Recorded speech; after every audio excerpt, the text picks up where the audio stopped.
নমস্কার, হাই নিউজে সকলকে স্বাগত। সঙ্গে রয়েছি আমি মিলি। শুরু করছি নিউজ টুডে, আর শুরুতেই চোখ রাখবো আজকের হেডলাইন্সে। আরজিকর বিতর্কে নয়া মোড়। তৃণমূল মুখপাত্র কুণাল ঘোষের দায়ের করা মামলায় জবাব তলব ব্যাংশাল আদালতের। আগামী 11 সেপ্টেম্বর সশরীরে হাজিরা দিতে হবে অথবা আইনজীবী মারফত লিখিত জবাব পাঠাতে হবে নির্যাতিতার বাবাকে।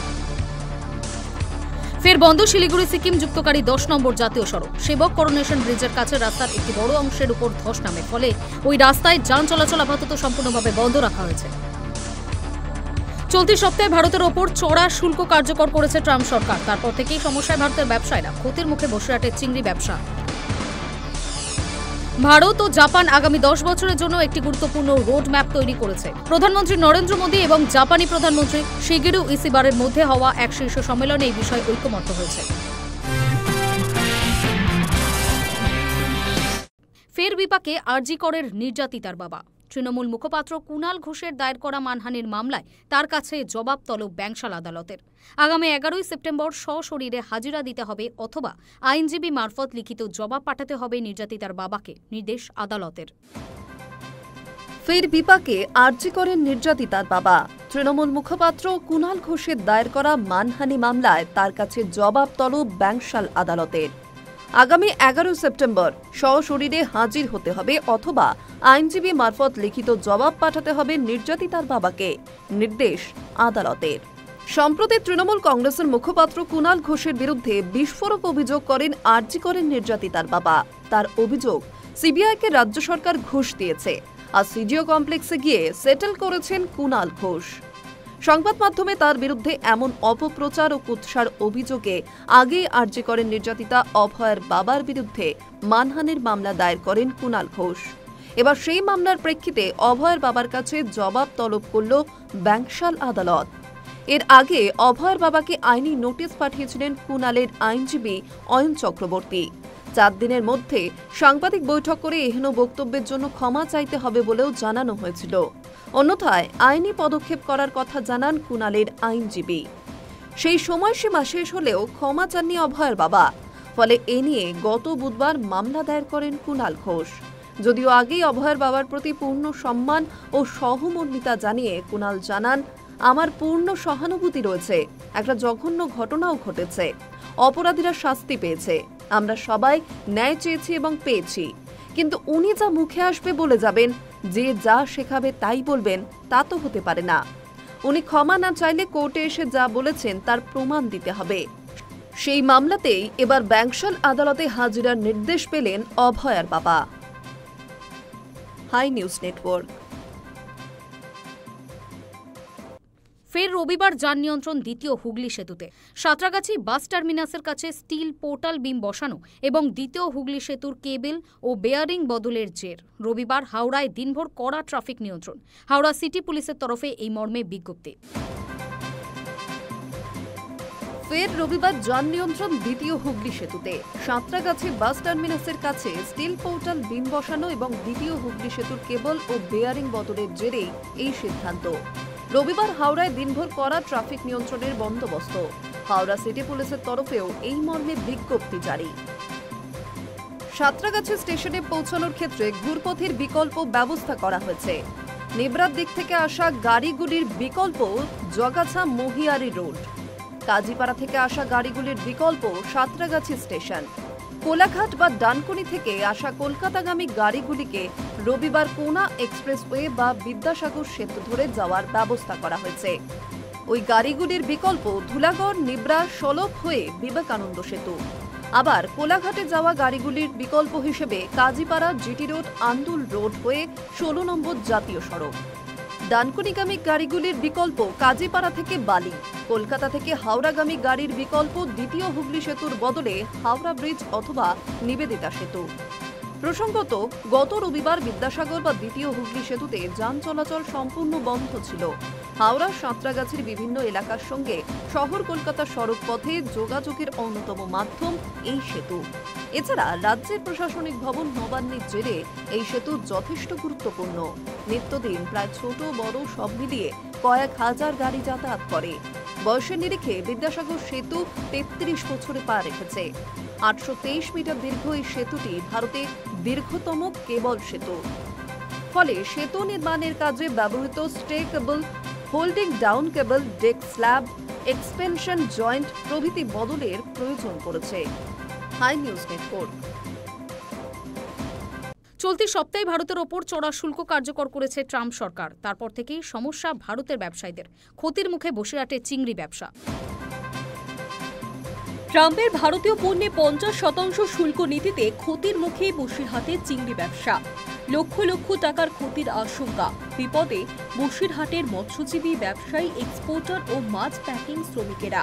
আচমকাই ভারতীয় পণ্যের উপর শুল্ক বাড়িয়ে 25 থেকে 50% করে দিয়েছেন মার্কিন প্রেসিডেন্ট ডোনাল্ড ট্রাম্প। আর তাতেই বড় সংকটে পড়েছেন বসিরহাটের চিংড়ি রপ্তানিকারীরা। কার্যত বিপর্যয়ের মুখে পড়েছেন চিংড়ি ব্যবসার সঙ্গে যুক্ত ব্যবসায়ী থেকে শুরু করে মৎস্যজীবী সহ চিংড়ি প্যাকিং করার শ্রমিকেরাও। আমেরিকা ছাড়া একইভাবে ইউরোপের অন্যান্য দেশের বাজারে এই মাছ রপ্তানি করা হয়। তবে বাকি দেশগুলির তুলনায় আমেরিকায় ভারতীয় মাছের চাহিদা বেশি। দেশের প্রায় 25% চিংড়ি মাছের রপ্তানি হয় শুধু এই বসিরহাট থেকেই। কিন্তু মার্কিন মুলুকে চিংড়ির ঠিক দামে বেচতে না পারলে অন্য দেশের বাজার ধরতে বেশ কিছুটা সময় লাগবে এই সমস্ত ব্যবসায়ীদের। তাই ইউরোপ ও পূর্ব এশিয়ায় বিকল্প বাজার খুঁজে বের করতে না পারলে ভবিষ্যতে উদ্বেগের কারণ হতে পারে।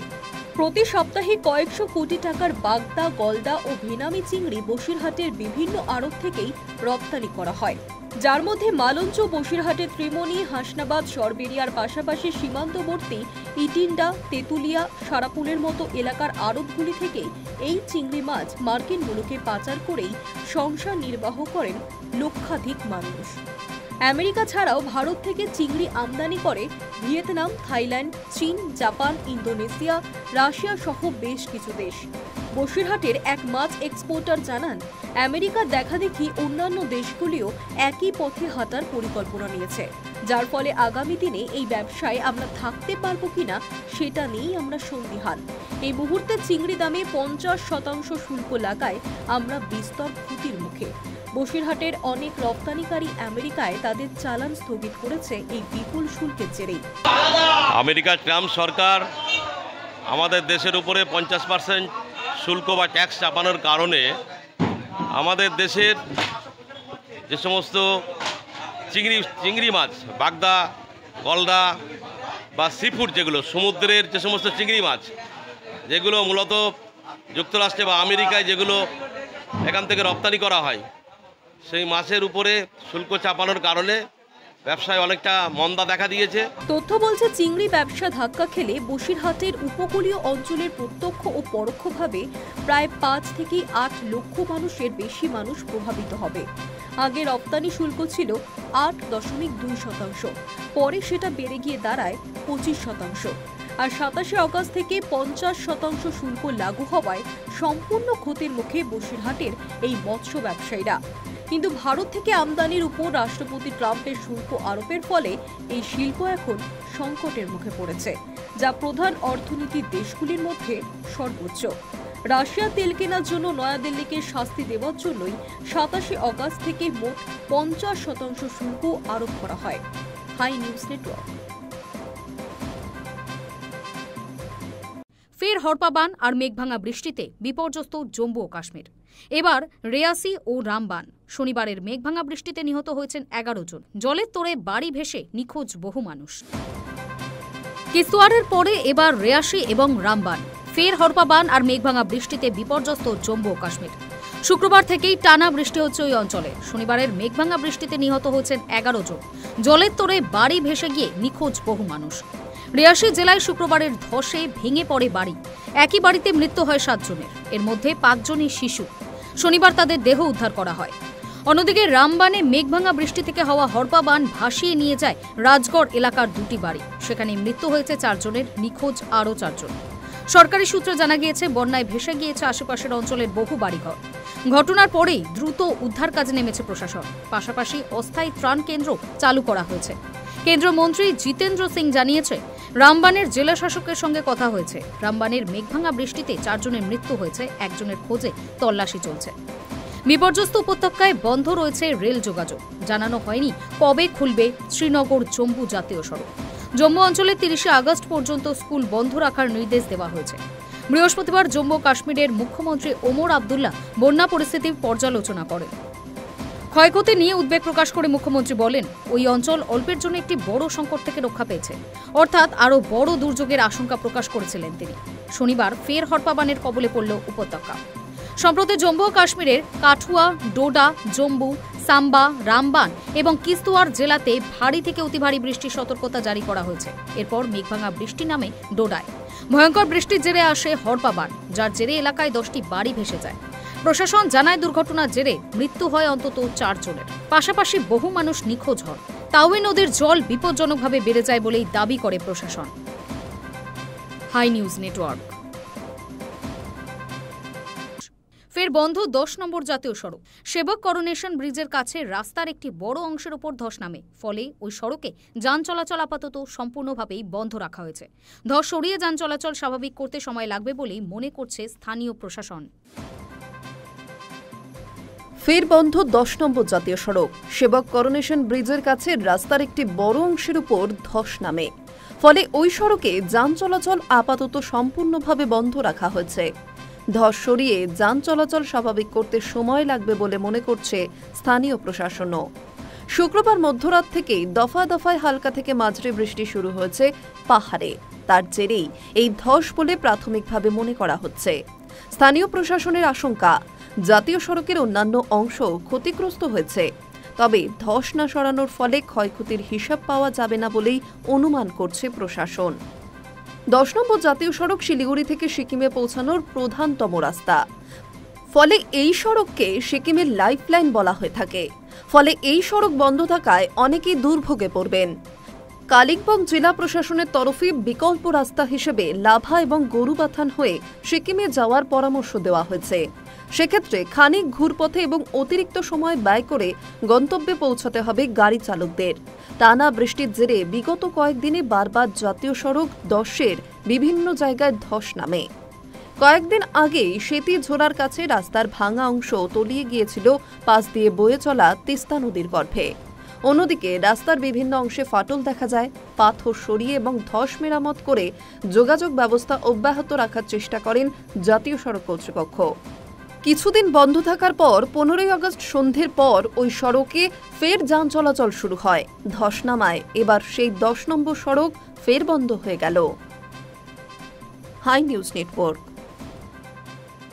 নিম্নচাপের জেরে টানা বৃষ্টিতে পুজোর আগে সমস্যায় পড়েছেন মৃৎশিল্পীরা। সময় মতো তারা অর্ডার পৌঁছে দিতে পারবেন কিনা তা নিয়ে দ্বন্দ্বে বসিরহাটের শিল্পীরা। হাতে গোনা আর কিছুদিন বাকি রয়েছে পুজোর, কিন্তু পুজোর আগেই চিন্তায় মৃৎশিল্পীরা। কারণ নিম্নচাপ, যার জেরে বৃষ্টি যেন থামছেই না। বেশিরভাগ সময় আকাশ মেঘলা থাকায় মাটির প্রদীপ, ঘট কিছুই না শুকোনোয় চিন্তা বাড়ছে শিল্পীদের। পুজোর আগে মাটির তৈরি জিনিসের পসার থাকে অনেক বেশি। এই সময় শিল্পীদের ব্যবসা বাড়ে। এবার সেই ব্যবসায় এখন ক্ষতির মুখে। উৎসবে শুরু হতে না হতেই মাথায় হাত কুমোর পাড়ায়। লাগাতার বৃষ্টিতে সিঁদুরে মেঘ দেখছেন মাটির পূজা সামগ্রী তৈরি করা মৃৎশিল্পীরা। বিগ্রহ নয়, তাদের কাছে যেন চ্যালেঞ্জ হয়ে দাঁড়িয়েছে পুজোর কাজে ব্যবহৃত মাটির সামগ্রী তৈরি করা। উৎসবের দোরগোড়ায় দাঁড়িয়ে বাঙালি। জন্মাষ্টমী, কৌশিকী অমাবস্যা, গণেশ পুজো সবই মিটেছে। সামনেই বিশ্বকর্মা পুজো রয়েছে, তারপর বাঙালির শ্রেষ্ঠ উৎসব দুর্গাপুজো। তারপরেই যেন একে একে লাইন দিয়ে দীপাবলি, জগদ্ধাত্রী উৎসব সবই রয়েছে। সেই সমস্ত ধর্মীয় উৎসবগুলিতে বহুল প্রয়োজনীয় সামগ্রী হল মাটির তৈরি প্রদীপ, হাড়ি, ঘট সহ একাধিক সরঞ্জাম।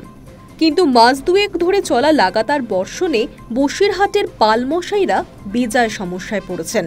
কারণ পর্যাপ্ত রোদ না পাওয়া গেলে শুকোচ্ছে না এঁটেল মাটি, যার জেরে বায়না করা সামগ্রী আদৌ তারা সময় মতো সরবরাহ করতে পারবেন কিনা তা নিয়ে উষ্মা প্রকাশ করেছেন নিজেরাই। বসিরহাট মহকুমার বসিরহাট 1 নম্বর ব্লকের সংগ্রামপুর শিবহাটি গ্রাম পঞ্চায়েতের কামারডাঙ্গা এলাকা, যেখানে প্রায় 100 জন কুমোর তথা মৃৎশিল্পী রয়েছেন, যারা বংশ পরম্পরায় মাটির হাড়ি, কলসি, প্রদীপ, ঘট সহ মণ্ডপ সজ্জায় ব্যবহৃত মাটির টব তৈরি করে আসছেন বহু যুগ ধরে। কিন্তু চলতি বছরে লাগাতার বৃষ্টিতে বেজায় সমস্যায় পড়েছেন তারা, কারণ এঁটেল মাটি শুকোতে গেলে যে পরিমাণ রোদের প্রয়োজন তা তারা পাচ্ছেন না, যার জেরে অধিকাংশ সামগ্রী শুকোচ্ছে না। পাশাপাশি নদী থেকে এঁটেল মাটি আনতে গেলে পড়তে হচ্ছে আইনি জটিলতায়। অনেক কষ্ট করে যদিও এঁটেল মাটি জোগাড় করা যাচ্ছে, সেই এক ভ্যান মাটির দামই পড়ে যাচ্ছে প্রায় 450 থেকে 500 টাকা, যা যথেষ্টই ব্যয় সাপেক্ষ বলে মনে করছেন মৃৎশিল্পীরা। তাদের অনুরোধ সরকার যেন বিষয়টি দেখে, যাতে তাদের এই ঐতিহ্য বজায় থাকে। আর এই সমস্যা শুধু বসিরহাট 1 নম্বর ব্লকেরই নয়, বসিরহাটের 2 নম্বর ব্লকের গোবিন্দপুর, পালপাড়া, হারোয়া, মিনাখা, স্বরূপনগর সহ সীমান্ত থেকে সুন্দরবনের বিস্তীর্ণ এলাকায় মৃৎশিল্পীরা একই সমস্যায় ভুগছেন। সকলেই চাইছেন বৃষ্টি বন্ধ হয়ে ঝলমলে রোদ উঠুক, যাতে তারা সঠিক সময়ে তাদের নেওয়া বরাত সরবরাহ করে সঠিক উপার্জন করতে পারে, যার ফলে বাঁচবে তাদের সংসার, বাঁচবে বাংলার ঐতিহ্য। Hi news network.